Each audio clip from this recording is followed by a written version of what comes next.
Assalamualaikum warahmatullahi wabarakatuh. Apa kabar anak-anakku semua? Semoga semuanya sehat dalam lindungan Allah Tuhan Yang Maha Kuasa. Baiklah, pada kesempatan kali ini saya akan menjelaskan tentang sekilas materi kelas 11 mata pelajaran penerapan rangkaian elektronika. Mohon disimak baik-baik agar kita bisa memahami sampai akhir semester 1 ini. Profil guru pengajar. Karena kalian sudah tahu Bapak, jadi tidak Bapak lampirkan foto. Jadi nama Denny Tri Atmoko. Mata pelajaran yang diampu adalah perencanaan dan instalasi sistem audio video. Kemudian rekayasaan rangkaian elektronika. Pendidikan diploma 4 teknik elektronika, jabatan adalah guru. Kemudian pertama saya akan membacakan tentang tata tertib kegiatan belajar mengajar dalam jaringan. Yang pertama, laksanakan presensi dalam jaringan setiap awal KBM PRE. Yang kedua, wajib masuk ke dalam kelas PRE di Google Classroom.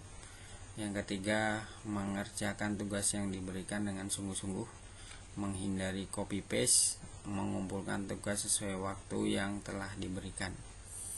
Kemudian yang keempat, jika terdapat kendala, misalnya sakit, paket data habis, sinyal hilang, HP dan sebagainya juga hilang, harap segera lapor ke wali kelas atau guru pengajar agar ditindaklanjuti.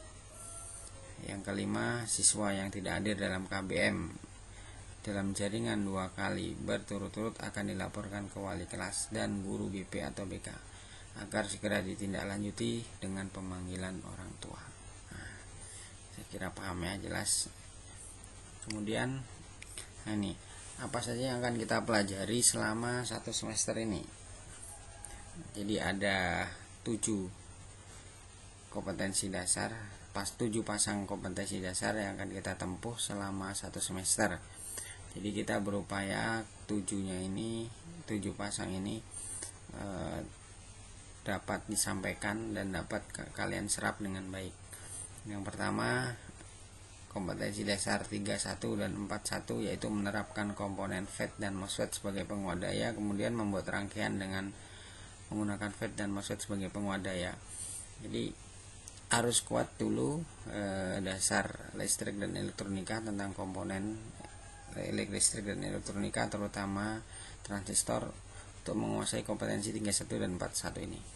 Jadi nanti kita akan belajar teorinya singkat, dan karena kita tidak bisa praktik, maka nanti keterampilan praktiknya adalah abstrak saja, virtual. Dan bagaimana teknisnya nanti akan saya sampaikan lebih lanjut di pelajaran. Yang kedua yaitu menganalisis dan menguji komponen sensor dalam rangkaian elektronika. Sensor itu adalah alat yang digunakan untuk mendeteksi adanya perubahan fisik atau kimia suatu lingkungan. Iya, kembali lagi, karena ini seharusnya praktek tapi terkendala oleh jarak jauh, kita tidak bisa tatap muka, maka nanti teori dan keterampilan abstrak. Namun kalau kalian punya laptop di rumah itu lebih bagus, karena kita bisa simulasikannya. Yang ketiga, menganalisis dan menguji komponen transducer dalam rangkaian elektronika. Satu paket antara sensor dengan transducer. Kalau transducer ini alat yang digunakan untuk merubah satu bentuk energi ke energi yang lain. Misalnya mikrofon, kemudian speaker, itu juga termasuk transducer. Keterampilannya juga abstrak. Yang keempat, 34 dan 44, menganalisis karakteristik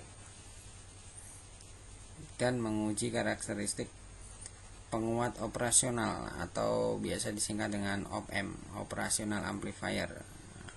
Mungkin baru bagi kalian ya. Belajar teori dan abstraknya. Ini sebenarnya ada praktiknya nanti berhubung terkait dengan KD 37 dan 47, merencanakan penguat operasional pada rangkaian elektronika aritmatik dan kegunaan khusus, kemudian mengujinya. Ini bisa adalah kita praktekkan membuat amplifier. Mudah-mudahan pandemi cepat berlalu sehingga kita bisa praktek langsung. Kemudian yang 35 dan 45 merencanakan kemudian menguji rangkaian filter. Nah, ada macam-macam filter, ada filter low pass, kemudian band pass, high pass, dan seterusnya. Nah, keterampilan abstrak lagi ya.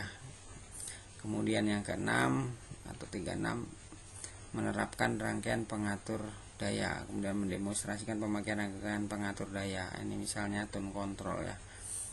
Ya, ini tone control, kemudian membuat ampli. Nah, ini satu paket sebenarnya. Nah, teori, kemudian keterampilan abstrak juga. Jadi ada 7 pasang KD yang harus kita tempuh. Nah, kalau kesemuanya ini adalah terpaksa harus dengan keterampilan abstrak kalau kita tidak bisa praktekkan langsung ya. Kemudian teknik penilaian secara umum, teknik penilaian KBM dalam jaringan mapel PRE berdasarkan aspek sebagai berikut. Yang pertama, kebenaran jawaban atas tugas yang diberikan. Yang kedua, orisinalitas jawaban.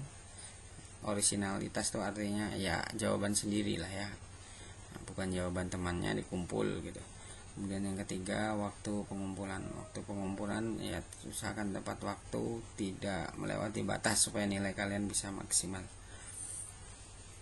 Supaya jawaban kalian ini bisa dinilai semua, sudah terupload dan dibaca oleh guru, sebaiknya kalian menggunakan nama di classroom sesuai dengan namanya masing-masing. Bagus lagi kalau diberi foto ya, foto sendiri, foto kalian sendiri, foto yang serius, foto yang resmi, supaya guru mudah menilainya.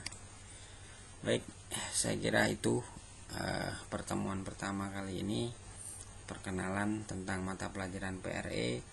Semoga kalian bisa memahami sekilas apa saja yang harus kita capai dalam satu semester ke depan. Nah, terima kasih sudah atas perhatiannya. Bapak akhiri, wassalamualaikum warahmatullahi wabarakatuh.